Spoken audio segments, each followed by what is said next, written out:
schedule of extracurricular activities, which meant every night we had to get ballet, we had taekwondo, we had swim, we had occupational therapy. We had to go. We stayed in my hotel room, but we had to go feed the hamsters. You know, it was like, and it was cold and wet, and even at one point we looked out and there was this white stuff coming down out of the sky, and I thought, oh my God, what is that? And it was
Welcome to the First Unitarian Church of Orlando. I am Debbie Reinhardt, a member of the congregation. It's a lovely morning, and I am glad to share today's wonderful Earth Day service with all of you. With me in today's service are our music director, Aubrey Connelly, the Chalice Choir, Dan Humblett, Mary DeVoy, myself, and Charlotte Kendall as main speakers. We are joined by many other friends from Mystic Grove, Green Team, and the 1U Community Garden. As we celebrate Earth Day and listen to the different ways our speakers have found to engage with our seventh principle of caring for the independent web, let us reflect on how we might also join the effort and live our lives in ways to help care for planet Earth. We welcome all to join us as we explore our Unitarian Universalist faith, which draws us into a community of justice seekers with a commitment to lifelong spiritual growth and compassionate service to the community. Whoever you are, whoever you love, you are welcome here. You are welcome here, regardless of your color, national origin, gender, sexual orientation, age, physical or mental abilities, economic status, or religious background. Families, we are so happy to have you here. When we sing this little light of mine during the service, youth and children are welcome to meet our child care folks and youth advisors in the lobby. As a Unitarian Universalist congregation, we are a non-creedal community and do not subscribe to a specific set of beliefs. We live by a covenant that encourages ethical behavior, affirms democracy, celebrates the worth of each individual, and unites us in a search for truth and meaning. We welcome you. For more information on our congregation, go to orlandouu.org or email welcometeam@orlandouu.org. We have two special announcements today. The Generosity Team thanks you for your generous contributions. If you haven't turned in your pledge card, please turn it into the front office soon. Please join us in celebrating Earth Day at the end of the parking lot near the 1U Community Garden after the service. We will have a mini electric car show and refreshments. All other announcements are on slides before and after the service. All have links in the weekly update or on our website. Thanks again for being here in person or online today. Let's worship together.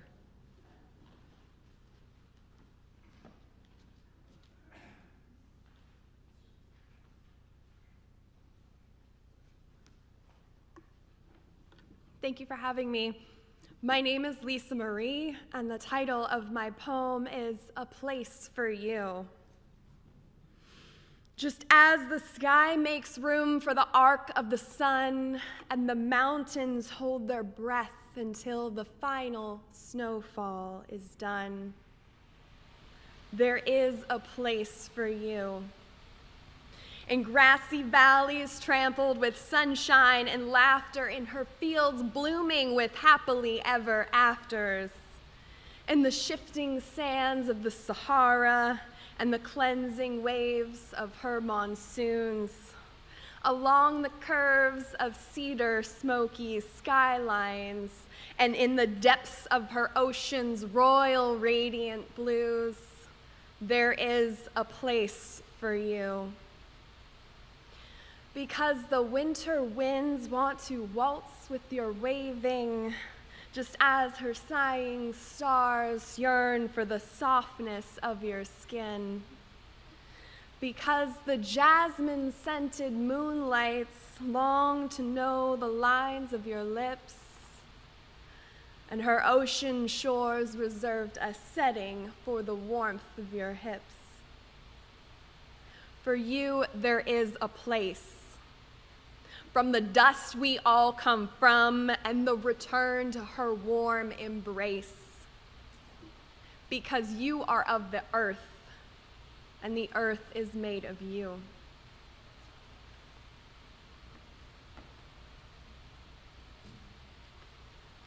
Good morning.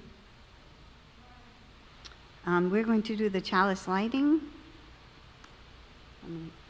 Please say the words with me as we light the chalice.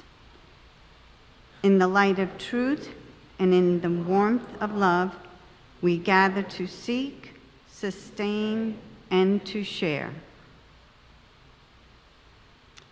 Please rise in body or spirit and join me in singing our opening hymn, "Oh Mama," by guest musician Abigail Spinner McBride.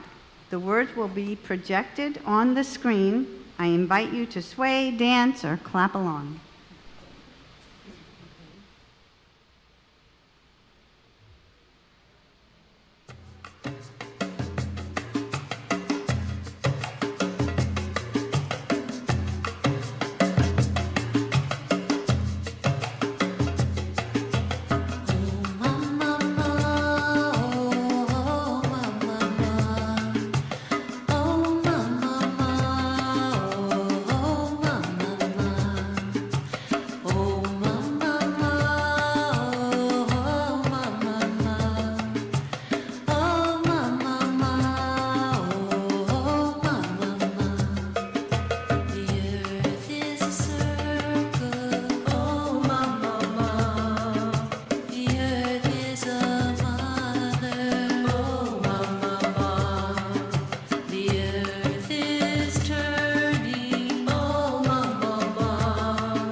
Please join me in singing our children and youth to their activities.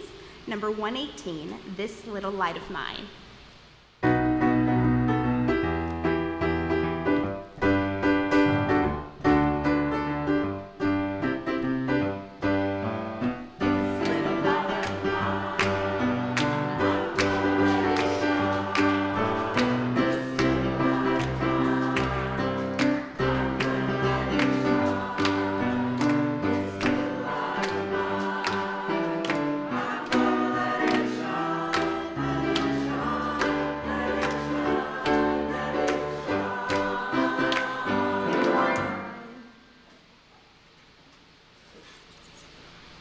If you want to contribute to our sharing of joys and concerns for the week, you can send an email to joysandconcerns@orlandouu.org during the week so that it might be shared on Sunday. Additionally, if you are attending the service in person, you can also fill out a card at the registration table and hand it to an usher before the start of the service. We have several shares today. Carla Cazort reports she is recovering slowly but steadily from successful eye surgery. She appreciates all positive energies you can send her. It was fun. Joan Irwin says it was fun to host the church's booth at the Earth Day Festival yesterday. Several families stopped by looking for a church. Melissa Baker has published her first book, Persephone's Passage, Walking My Father Through the Veil. Longtime 1U Charles Davis has announced that he will be moving to be nearer family in the Atlanta area at the end of this month. He has many friends in the Orlando area, and I am among them, through his involvement in League of Women Voters and First Unitarian Church, who will be missed and will miss Charles too. As Charles said, my family needs me to be closer so they can put their arms around me. Finally, longtime 1U Barbara Elrod passed this week. We send our condolences to her family.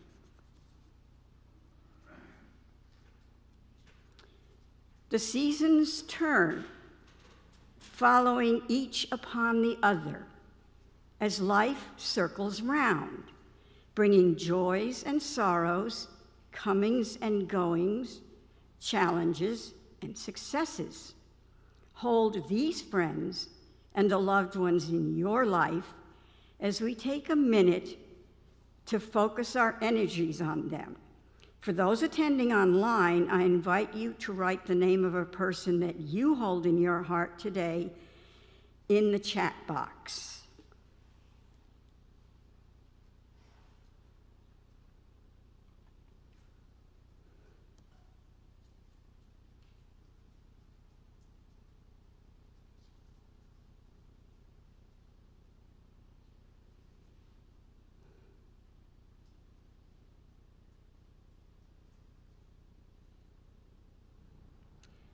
These names have been heard and honored together in this community.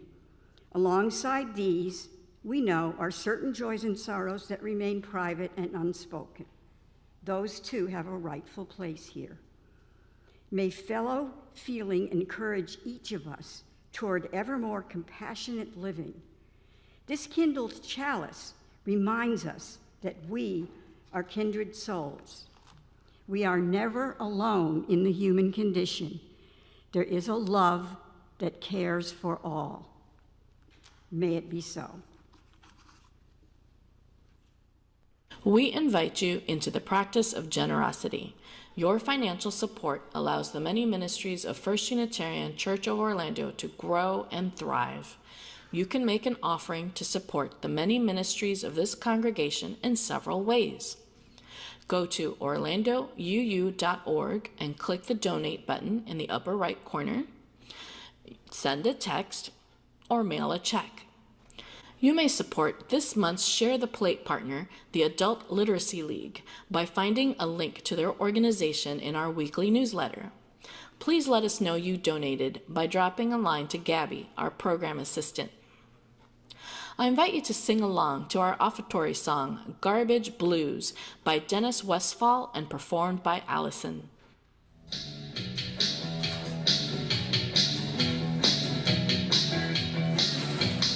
Taking out the garbage can be such a drag. There's some crusty old bristle hanging off a dish rag. Sitting right on top of some moldy old beans, there's a long green goober that smells mighty mean. Aluminum cans full of yellowish goo, oozing over plastic caked with mildew. Last night's snooze mixed with gravy glue, pasted to a melon and some doggy dew. Aluminum foil lying in a big blob, something green and fuzzy, I started to sob. If I hadn't mixed it all into one bag, taking out the garbage wouldn't be such a drag. Recycle, it's a better way. Recycle, it's a better way. Recycle. I'm needing a solution to this throwaway pollution. What can I do? I got the garbage blues, There's an old brown bottle I couldn't see in, sitting right on top of a rancid soup tin. When I looked inside, something dribbled in my eye. It was brown and lumpy, I started to cry. Taking out the garbage is a terrible task. There's got to be something we can do with this trash.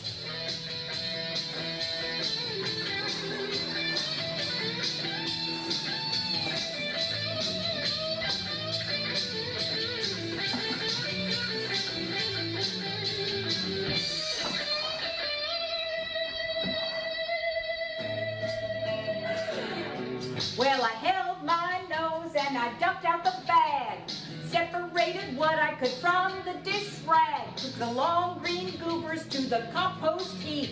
I was thrashing in the trash, I was in knee deep. All the paper and cans, every bit of that glass, got recycled right out of that trash. Recycle, it's a better way. Recycle, it's a better way. Recycle. I found me a solution to this throwaway pollution. We know what to do. No more garbage blues. Recycle, it's a better way. Recycle, it's a better way. Recycle. We found us a solution to the throwaway pollution. We know what to do. No more garbage blues. Oh yeah.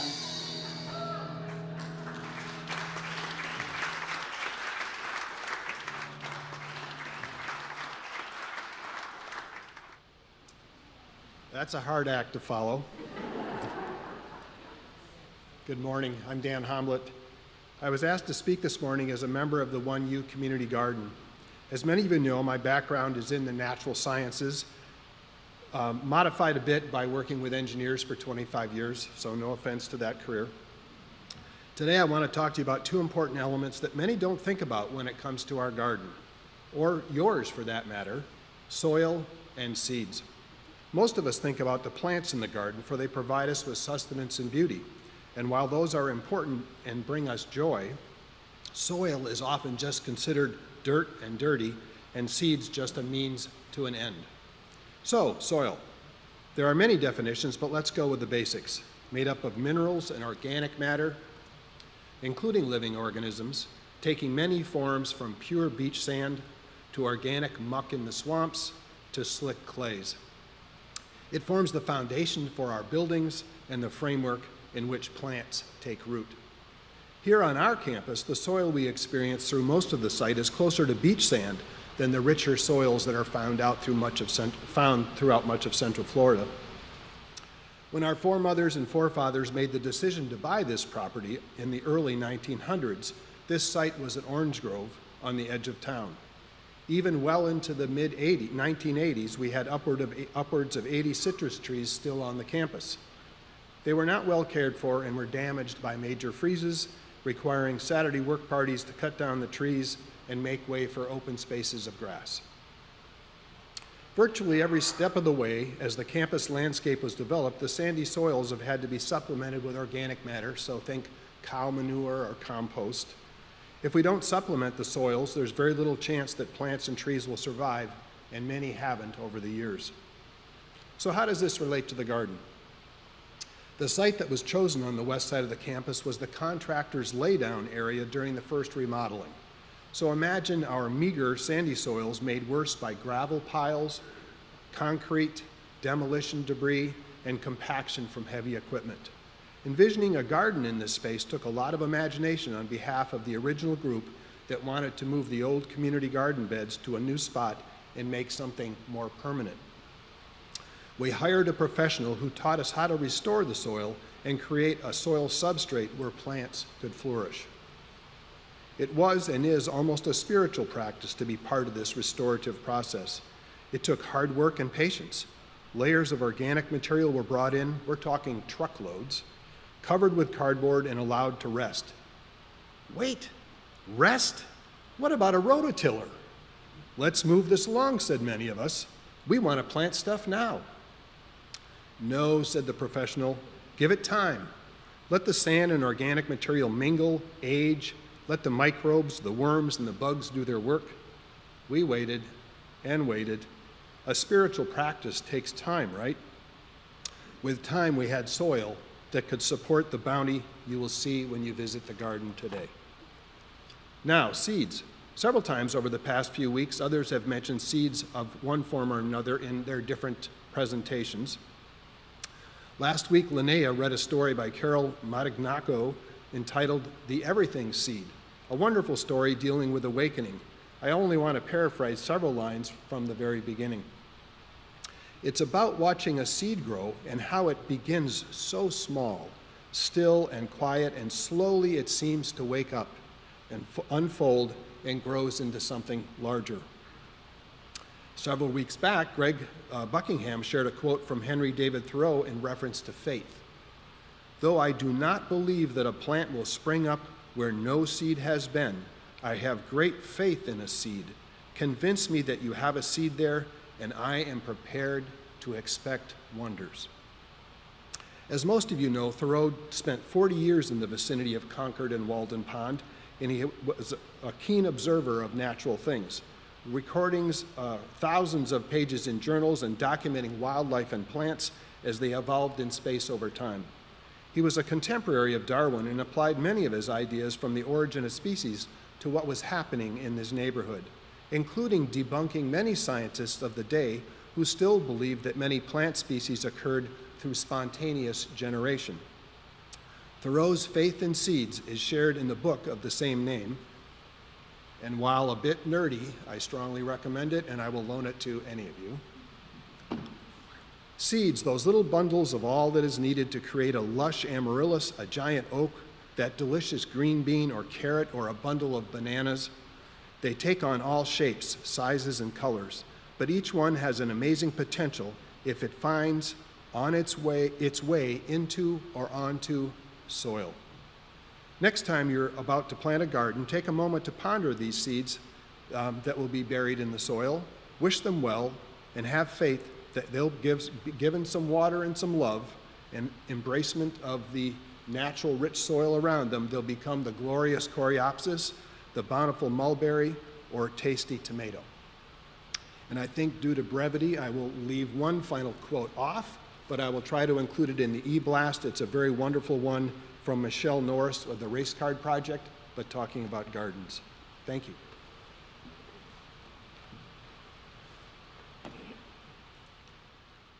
Thank you, Dan. Today I'm going to be talking about my observations of working in the public space to do the work of protecting the planet. The public space is beyond our private space of home and family and even this congregation. And as the story unfolds, the public space I'm talking about is the Commission meeting room at Orlando City Hall.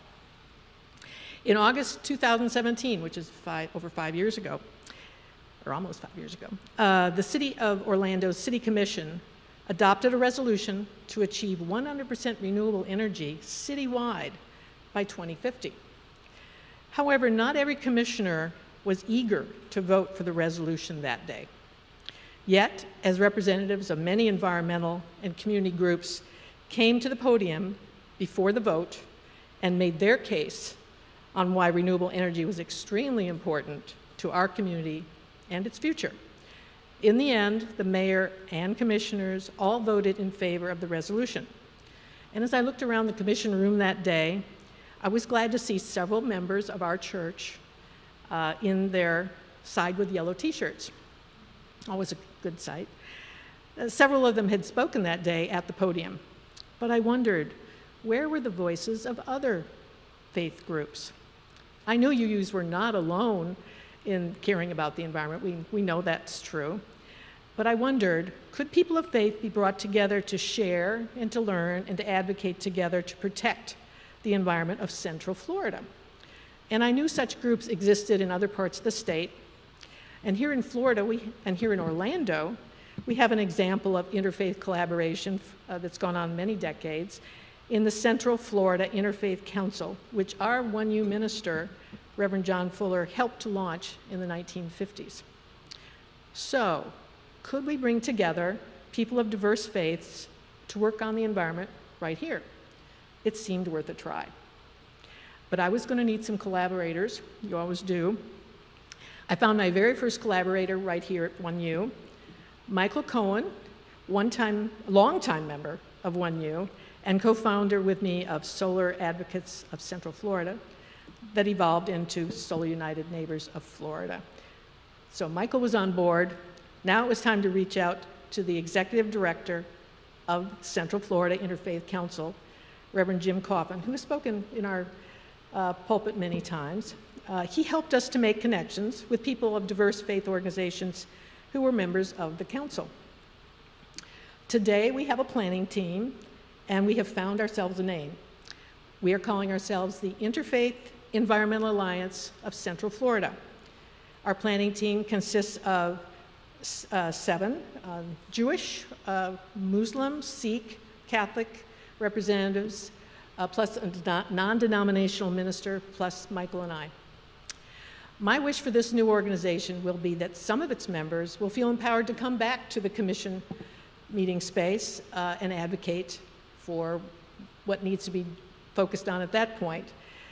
But some are going to be inspired to do other things. Their preferred activities may be working with hand-on projects, or working with youth in particular, or supporting people, aligning and working with people who live and work in low-resource neighborhoods in our community on environmental issues that they have focused on, such as air quality.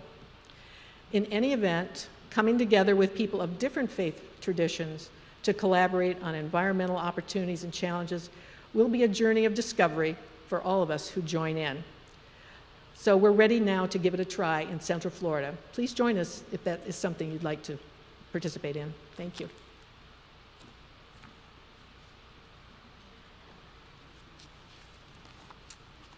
Thank you, Mary.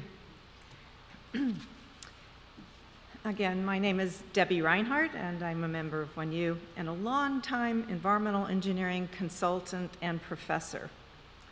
So as many of you know, the UN has established 17 Sustainable Development Goals. These goals are the blueprint to achieve a better and more sustainable future for all. They address the global challenges we face, including poverty, inequality, climate change, environmental degradation, peace, and justice.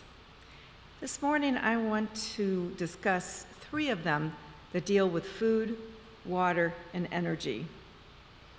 Goal 2 is to end hunger, achieve food security, and improved nutrition, and to promote sustainable agriculture. After decades of steady decline, the number of people who suffer from hunger began to slowly increase again in 2015. Current estimates show that nearly 690 million people are hungry. The majority are still found in Asia. 1/3 of global food production is lost or wasted, which results in the waste of land, energy, fertilizer, and water. Half of all vegetables grown are lost or wasted before reaching the consumer. Food waste consumes around 25% of all water used by agriculture each year and 23% of all croplands. Goal 6 is to ensure availability and sustainable management of water and sanitation for all. 1 in 4 healthcare facilities lacks basic water services. 3 in 10 people lack access to safely managed drinking water services. 6 in 10 people lack access to safely managed sanitation facilities. And at least 892 million people continue to practice open defecation. Water scarcity affects more than 40% of the global population.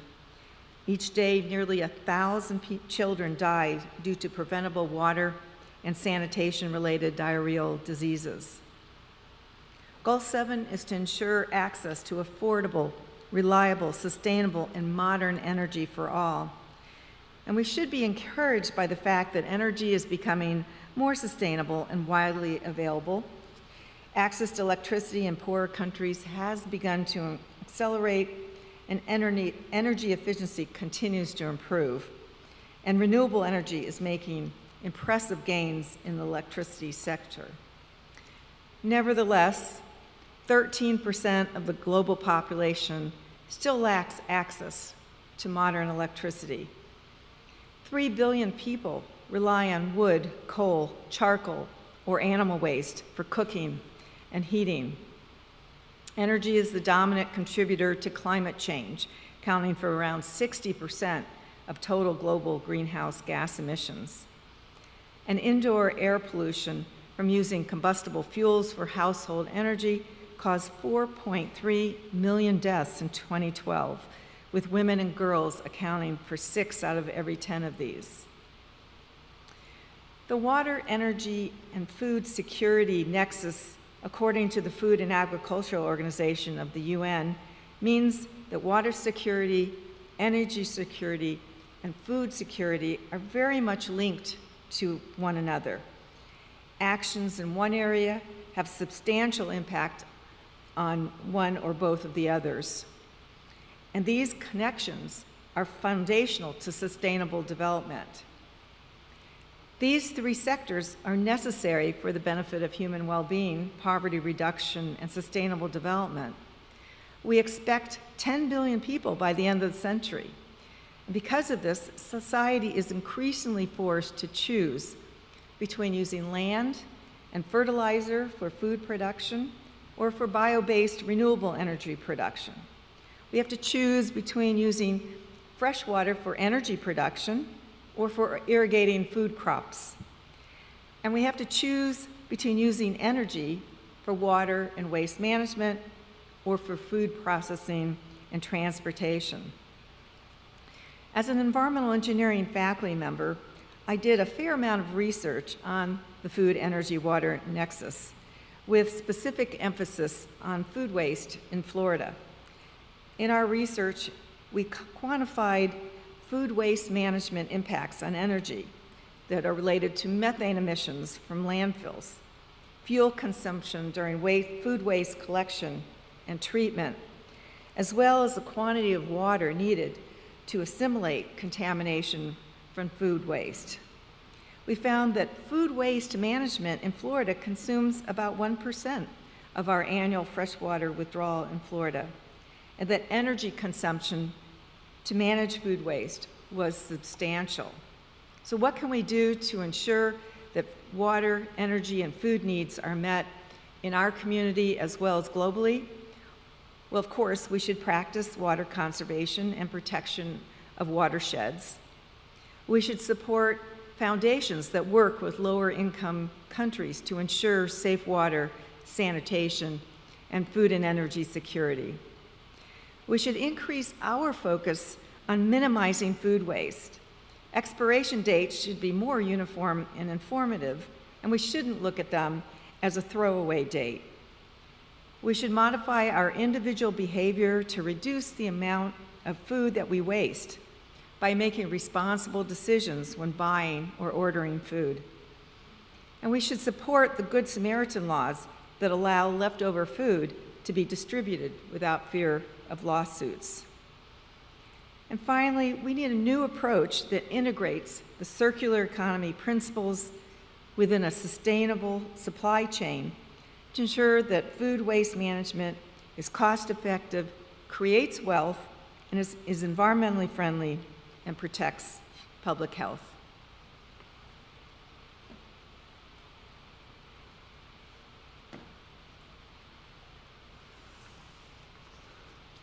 A brief history of the Earth. 15 billion years ago, the universe became and expanded. 4.5 billion years ago, the Earth formed and was enriched by materials from comets and meteors. 3.5 billion years ago, life began in the oceans. 200 million years ago, mammals evolved. 55 million years ago, primates evolved.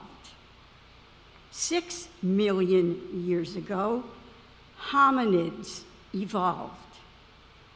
250,000 years ago, an eye blink in geological time, our species, Homo sapiens, evolved. 171,000 years ago, we learned to use fire, burning wood, the first carbon-releasing fuel. 11,000 years ago, agriculture and more deforestation began. 10,000 years ago, we domesticated cattle, of which there are now 1 billion, each emitting a significant amount of methane into the atmosphere, the most powerful of the CO2 gases. 200 years ago, the Industrial Revolution revved up, and fossil fuels became our chief source of energy. There were 1 billion humans on Earth. Today, there are 8 billion humans on Earth, and 80% of the energy they use is fossil fuels. The 7 warmest years in recorded history have been since 2015. The warmest were 2016, 2019, and the hottest, 2020. With the climate change that's already locked in, temperatures will continue to rise even if we stopped emitting greenhouse gases completely today. The Earth will survive this, but will humans and other animals? Earth Day has never been more important than it is today.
Morning.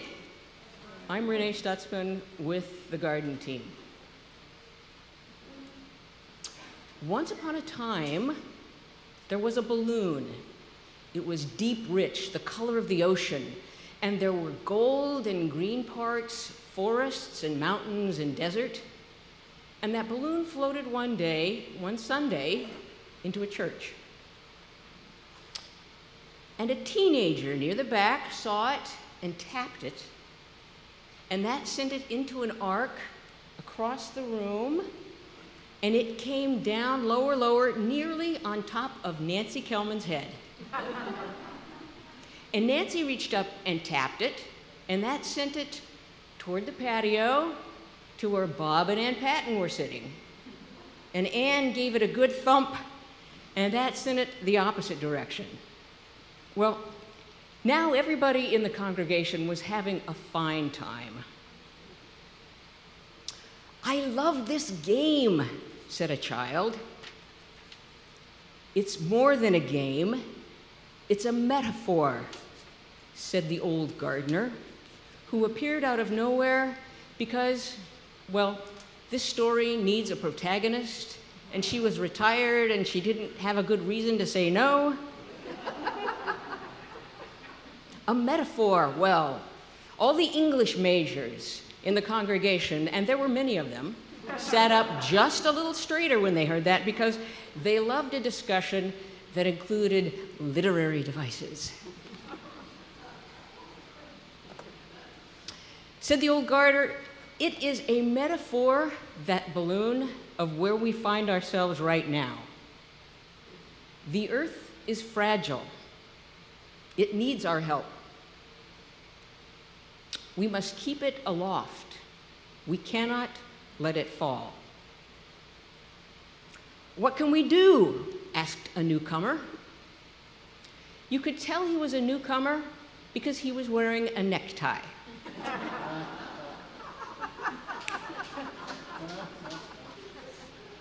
"First," said the old gardener, "see this? This is a pledge card. If you have not signed your pledge card for this year, do it. There are cards in the foyer. It's been 6 weeks, people." But back to the earth. The old gardener said, "What can we do for the earth? We can eat more vegetables and less meat. It takes 50 times the amount of cropland to produce 1 pound of meat compared to vegetables. That would be this many, 50 times. And it's so convenient for you, we have a garden that produces fruits and vegetables right here on this church campus, and it's over yonder to the west. If you haven't been, you should go. We're going to have coffee hour there today.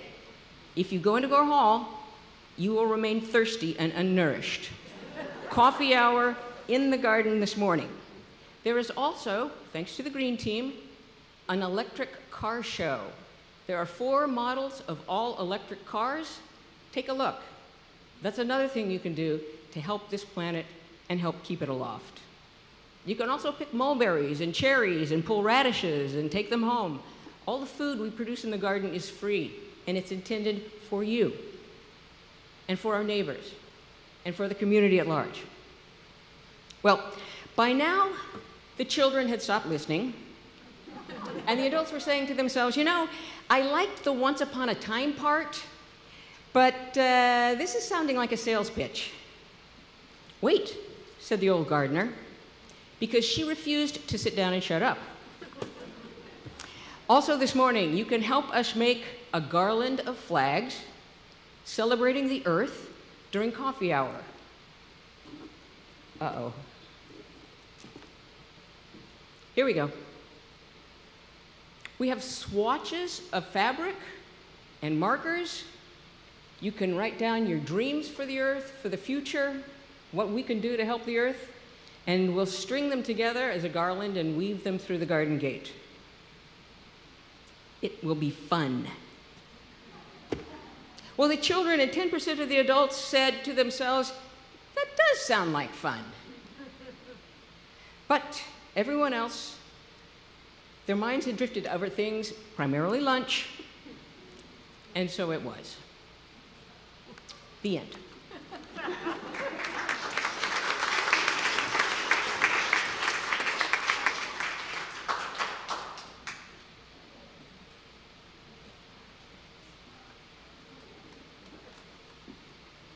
Please join me in the words of our chalice. We extinguish the flame, but not the light of truth, the warmth of community, or the fire of commitment. These we carry in our hearts until we are together again.